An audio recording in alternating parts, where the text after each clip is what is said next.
Escape to Freedom by Ruth Fosdick Jones.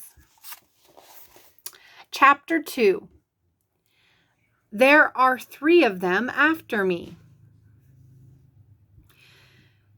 Timothy woke just before dawn the next morning, dreaming that he had heard the careful closing of the yard gate and the creaking of cart wheels outside. There couldn't have been a cart in the yard, but the dream had been so vivid that he got up and looked out the window into the street. Then he knew that he had not been dreaming, and all the amazing revelations of the night before came flooding back upon him. For there was a cart, the kind that farmers used to take their goods to market, jolting slowly down the street past Jake's house. Timothy needed no one to tell him that if he had now wanted to explore the shed in the yard, he would not be stopped, and that he would find it empty. Another slave was on his way to the swiftly flowing river and freedom. As he stood watching the disappearing cart, he found that his doubts and questionings were gone. If his father was helping slaves escape to Canada, if he thought it was right to do this, even though the law said otherwise, then it must be right, especially since the Bible said, as his father had read last night, that returning a slave to his master was wrong. The laws of God and the laws of man again.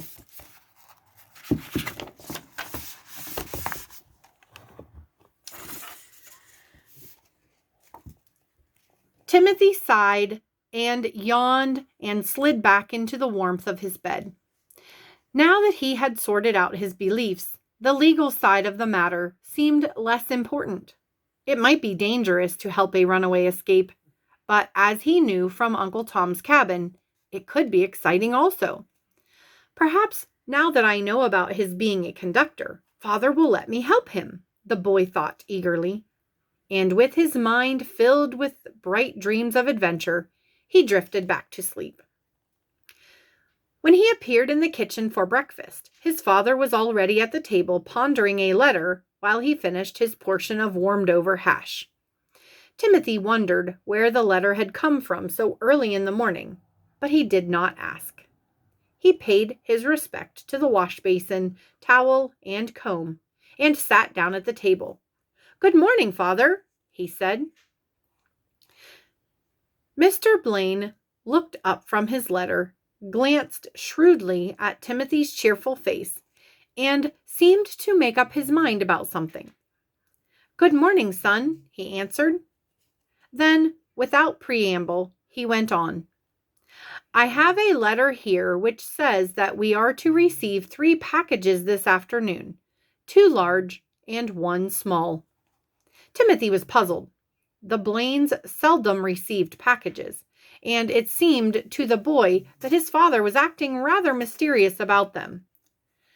"They are packages to be delivered to Canada, Tim," his father went on.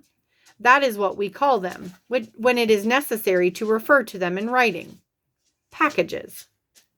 Timothy's heart leapt with excitement. His father was taking him into his confidence. "I suppose 2 large and 1 small is 2 grown-ups and 1 child," he guessed. "Exactly," said his father, smiling. Then, very soberly, he asked, "Tim, do you want to help me? This is a case which will call for quick timing. I could get someone else, but it would be less noticeable and more convenient if I could depend upon you." "Oh, you can, Father. I want to help," Timothy stammered in his eagerness. Again his father smiled, and there was both satisfaction and affection in the smile. "I thought you did," he commented briefly. Mrs. Blaine, holding Dora by the hand, came in from the bedroom where she had been dressing the little girl. "Ready for breakfast, Tim?" she asked. "Me too. Dora ready too," cried Dora, busily climbing into her yellow high chair. "You know, Mary," said John Blaine to his wife, "we forgot another thing when we omitted to tell Tim about my job as a railroad man. We forgot that our son might not want to keep away from trouble, not this kind of trouble." He laid his hand lightly on his son's sturdy shoulder. "Come straight home from school this afternoon," he said. "Our packages will arrive shortly after 4, and we must be ready to receive them." He smiled at all of them and went out to the shed to hitch up Nellie. Timothy pushed Dora's chair up to the table, poured milk into her mug and his own, and settled down to his breakfast with a warm glow inside him. It wasn't just that his father was apparently going to allow him to help and approved of his wanting to. It was something his father had not said that made the boy particularly happy. When his mother had sat down to her own meal, he could contain himself no longer.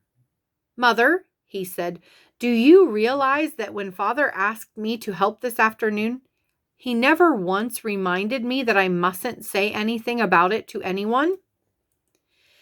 His mother nodded. "If your father had not felt that you were trustworthy, Tim, he would never have asked you to help him. When he trusts anyone, he trusts him all the way. He did not think it necessary to mention it." Timothy left for school, resolved that nothing could drag the secret from him, but his mind was so full of it that it was amazingly hard to keep it to himself. It was especially so when Jake asked him to go fishing after school.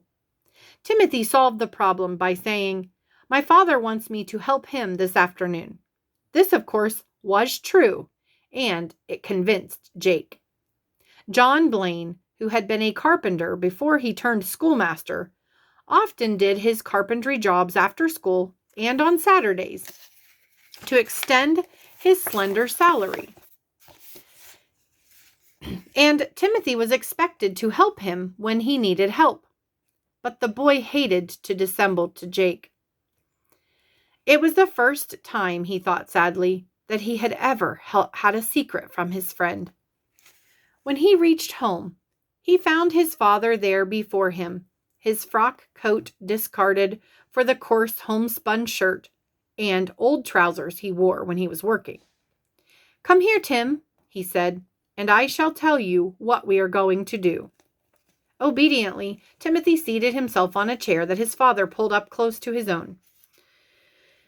"In Tonawanda, there is a friend, a Quaker, that is," Mr. Blaine explained, "who is a very good farmer. We shall call him Friend Andrew. He left home early this morning to drive out Cheektowaga way to buy some special seed potatoes, and unless something goes wrong, he will soon pass by our house on his way home.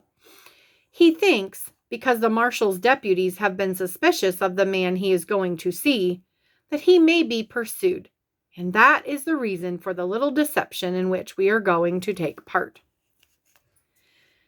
Timothy frowned.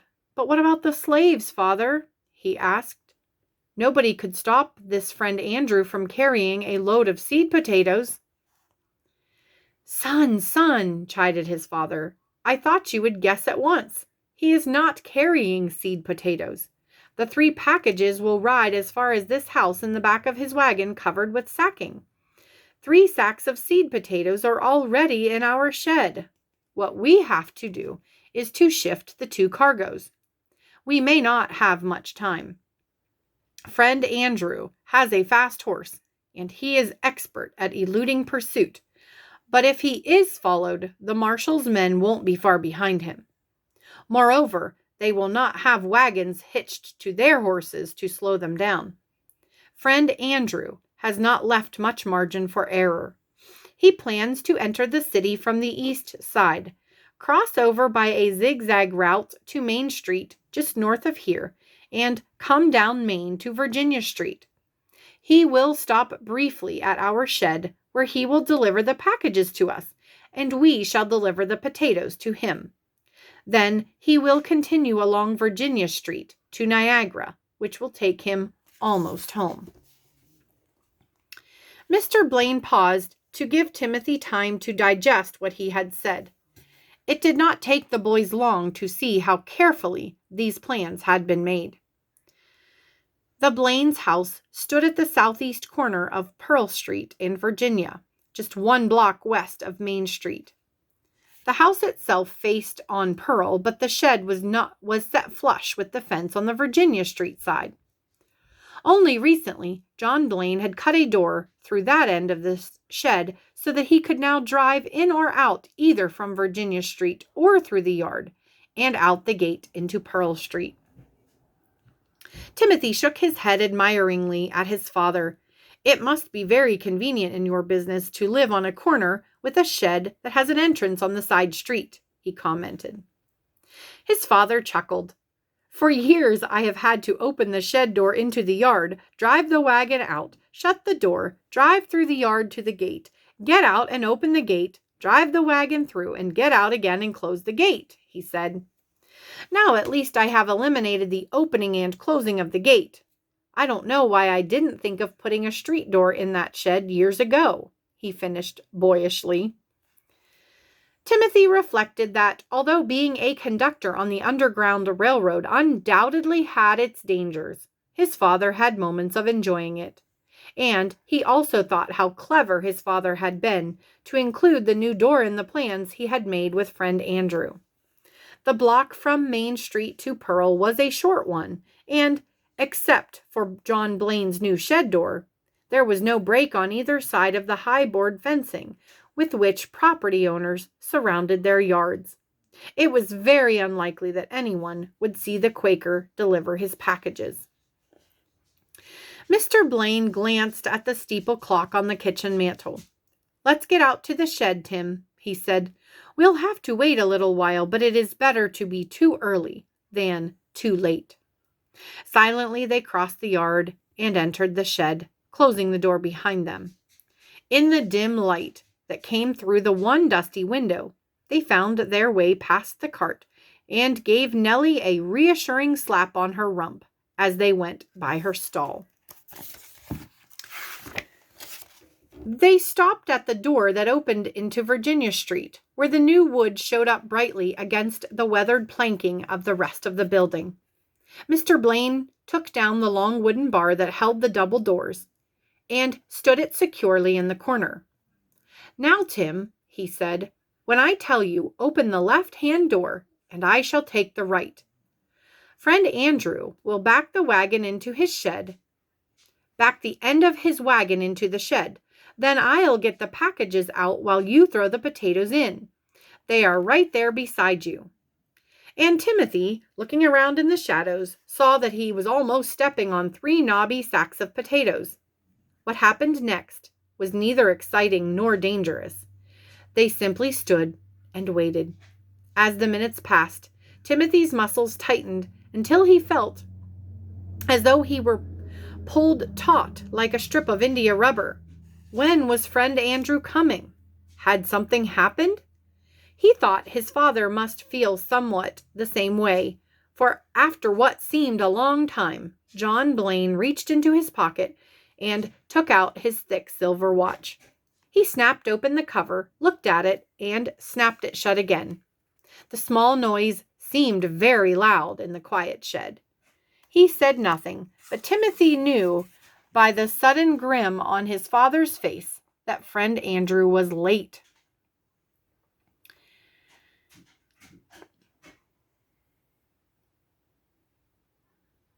Timothy said nothing either. They continued to wait. The muscles of Timothy's legs ached from tension, and he had listened so long and so intently that there was a buzzing in his ears. Something must have gone wrong. Then suddenly he held his breath and leaned closer to the door in order to hear better. His ears caught the faint sound of a horse galloping and pulling a wagon behind him, for he could hear the rumble of its iron-shod wheels. His father heard it too, and they both put their hands against the heavy doors. Above the excited pounding of his heart, Timothy heard the slowing of the hoofbeats as the horse turned the corner into Virginia Street. There was a difference in the sound of the rumbling wheels as they, too, turned more slowly. "Now," whispered his father. Timothy and his father pushed the doors wide open. Timothy had just enough time to see friend Andrew rein in his horse and back the wagon expertly into the shed. He caught a glimpse of bright blue eyes under the broad-brimmed black hat the man wore, heard him say cheerfully, "Good day, John," and his father's reply. Then he saw his father helping someone over the tailboard of the wagon. Timothy picked up the heavy sacks and swung them over the side rail.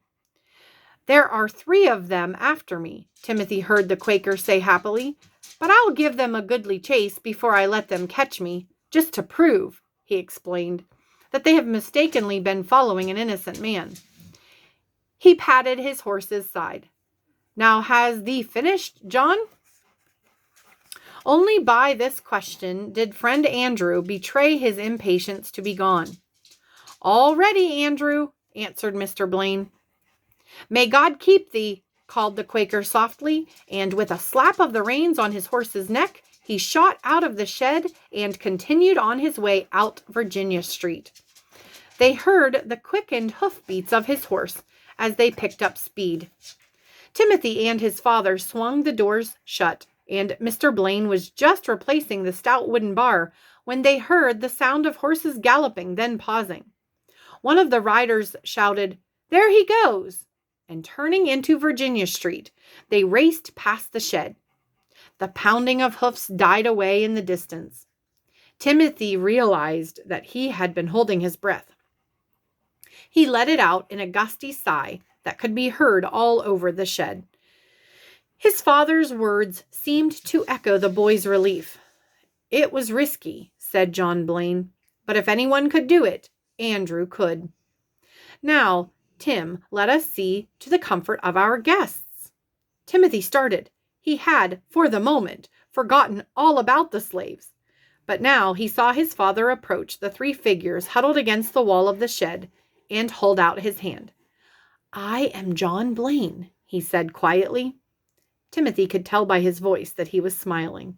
"And this is my son, Timothy," he added. The tallest figure, a man in rough clothes, clasped John Blaine's hand. "I see Willum Henry," he said in his soft southern voice, "and dis here's my wife Nell and my little girl. Her name's Dinah." He jerked his head toward the slight woman at his side and the tiny girl, no bigger than Dora, who clung soundlessly to her mother. "We are very glad to see you," said John Blaine, nodding pleasantly at them. "I am afraid that we shall have to leave you here until dark, but we shall bring you some supper, and when you come into the house there will be a comfortable bed waiting for you." Timothy and his father escorted the 3 runaway slaves up the ladder to the loft, then left them. They looked rather forlorn, and Timothy felt sorry for them, but his father did not give him time to dwell on them for long. "It is getting late," said Mr. Blaine as he carefully closed the shed door behind them. "Come along and I'll help you split your kindling."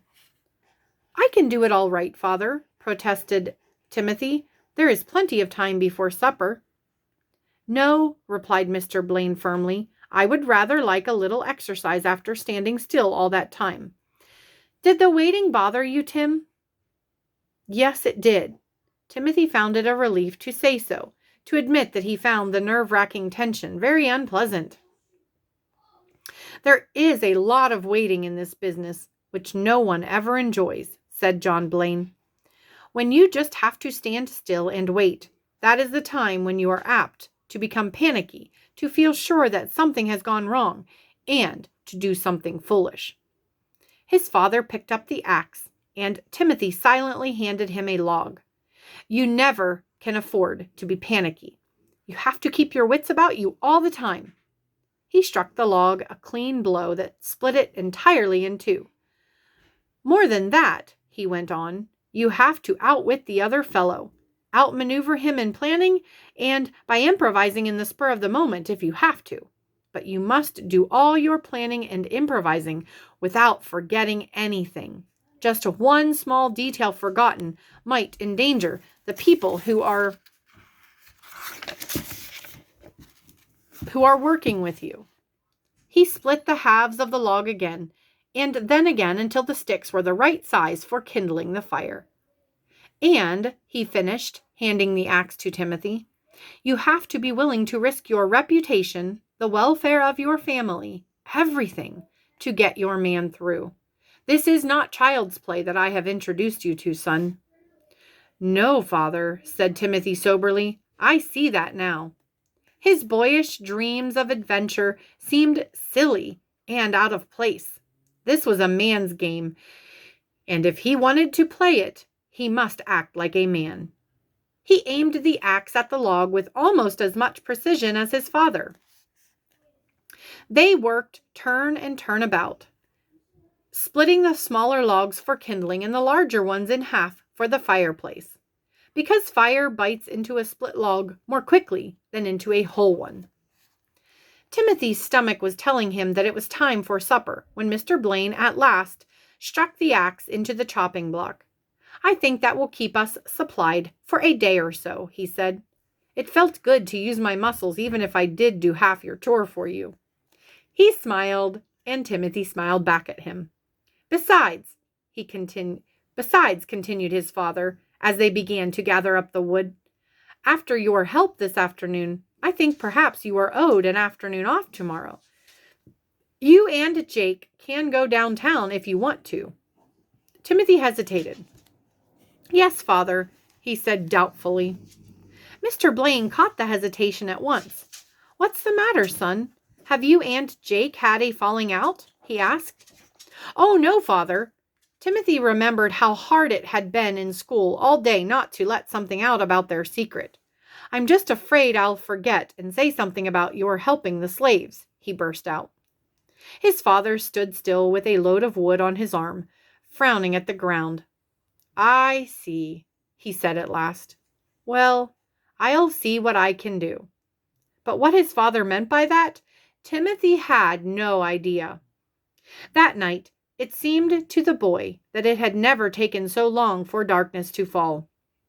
There was time to eat a leisurely supper, time for Mary Blaine to take a basket, covered with sacking this time, out to the shed, time to wipe the dishes, and time for his father to go for the milk. But as soon as John Blaine returned, his wife said briskly, "I'll put Dora to bed.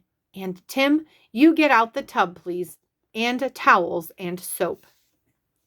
So, thought Timothy, besides the warm supper that she had provided, his mother was going to see that their guests had the comfort of hot baths.